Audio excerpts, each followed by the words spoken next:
Bismillahirrahmanirrahim. Assalamualaikum warahmatullahi wabarakatuh. Berjumpa lagi dengan saya pada pertemuan ke-7 ya. Baik para mahasiswa sekalian, kita ke pertemuan ke-7. Pertemuan 7 ini dia berbicara mengenai perubahan konstitusi. Nah, ini perubahan konstitusi itu ya tadi kita melihat kepada yang sebelumnya bahwa ada nilai-nilai sebuah konstitusi. Dia ada nilai normatif, semantik, kemudian ada nilai yang lainnya ya, seperti itu.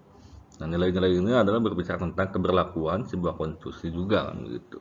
Nah, artinya ketika ada nilai konstitusi yang tidak berlaku atau tidak relevan lagi, maka ada langkah selanjutnya yaitu disebut dengan perubahan konstitusi. Nah, ini kita bicara pertama adalah bagaimana sih cara melakukan perubahan konstitusi tersebut. Perubahan konstitusi tersebut itu bisa dilakukan ketika ada ke 5 hal ini ya. Pertama, di sini ada revolusi ya, terjadi revolusi besar-besaran dalam sebuah negara. Nah, revolusi itu adalah satu gerakan yang menghendaki perubahan total terhadap keberadaan sebuah negara termasuk dengan konstitusinya. Itu salah satu caranya ya untuk melakukan perubahan konstitusi. Kemudian yang kedua adalah perubahan arti dari kalimat yang tetap. Ini berbicara lebih kepada penafsiran ya. Lebih kepada penafsiran, jadi ada penafsiran ulang atau penjelasan ulang terhadap konstitusi yang memang berbeda penafsirannya dari yang sebelumnya. Itu cara perubahan yang kedua. Dan yang ketiga adalah perubahan formal. Dan ini perubahan formal itu perubahan yang memang sampai dengan dilakukan perubahan redaksi dalam sebuah konstitusi tersebut, tidak hanya sebatas penafsiran atau penjelasan saja ya. Nah, kemudian ketiga selanjutnya ada keputusan hakim. Nah, ini hakim punya peran juga dalam perubahan konstitusi. Contoh, negara kita memiliki lembaga yudikatif ya, yang disebut dengan MK, Mahkamah Konstitusi. Itu merupakan salah satu lembaga yang berwenang dalam hal perubahan konstitusi yang tersebut. Jika memang diperlukan tentu dengan proses dan ketentuan-ketentuan yang panjang ya. Nah, selanjutnya ada kebiasaan konstitusi. Nah, kebiasaan konstitusi ini dia berbicara tentang kultur ya. Jadi ketika kultur yang dibangun dalam sebuah konstitusi tidak relevan dan dianggap tidak sesuai, maka kebiasaan konstitusi tersebut dapat dipakai untuk menjadikan salah satu cara perubahan konstitusi tersebut. Kemudian selanjutnya yang kedua adalah mendorong perubahan. Faktor-faktor apa saja yang mendorong perubahan dalam konstitusi dalam sebuah negara ya. Banyak faktor sebetulnya.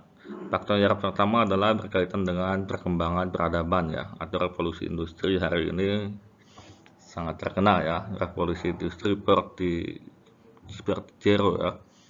Nah, salah satunya itu ya perkembangan teknologi atau globalisasi itu memiliki andil dan juga peran sehingga sampai kepada dilakukannya perubahan konstitusi.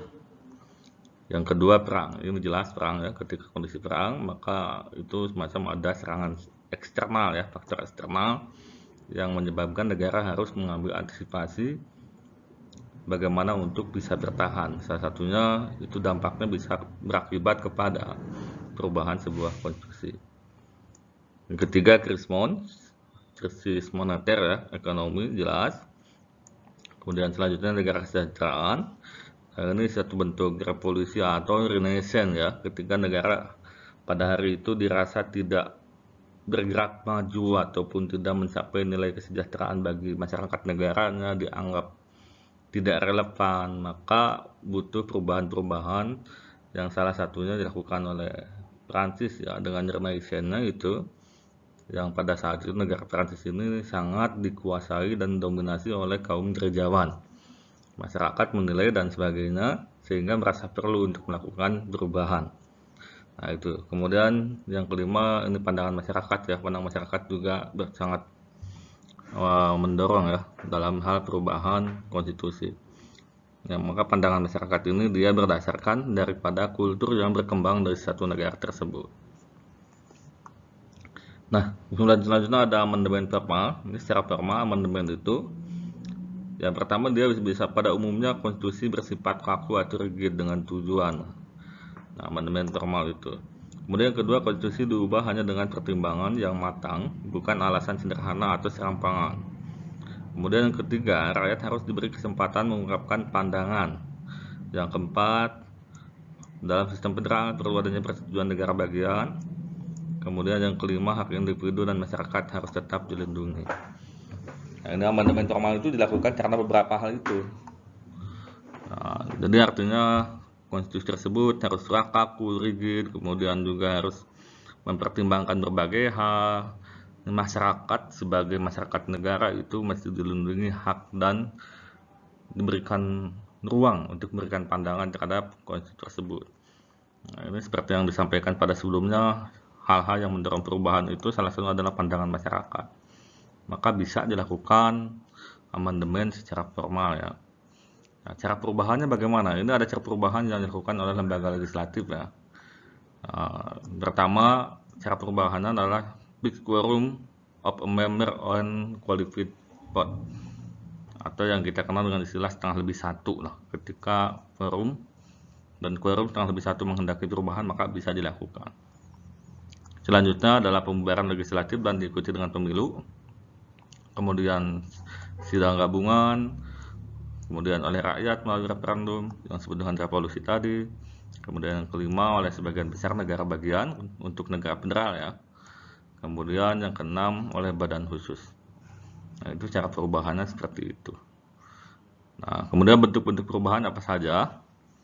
Ada dua ya. Pertama ada penggantian, yang kedua ada perubahan. Penggantian atau dikenal istilah renewal, atau perubahan disebut dengan amandemen ya. Kalau penggantian artinya dia mengganti ya, jadi merubah satu konstitusi dengan konstitusi yang baru. Jadi tidak menyisakan sedikit pun daripada konstitusi yang lama. Jadi betul-betul total diganti.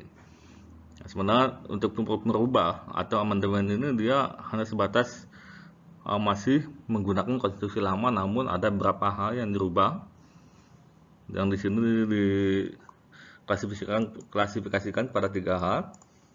Pertama, apakah itu dengan cara menambah ketentuan, mengurangi ketentuan, atau mengubah ketentuan. Ini amandemen ya, perubahan. Itu bedanya bentuk-bentuk perubahan dalam sebuah konstitusi ya. Nah, itu mungkin untuk berbicara tentang perubahan konstitusi. Nanti Anda bisa explore lebih jauh ya. Silahkan seperti biasa berikan tanggapan Anda dengan bahasa Anda sendiri. Terima kasih. Assalamualaikum warahmatullahi wabarakatuh.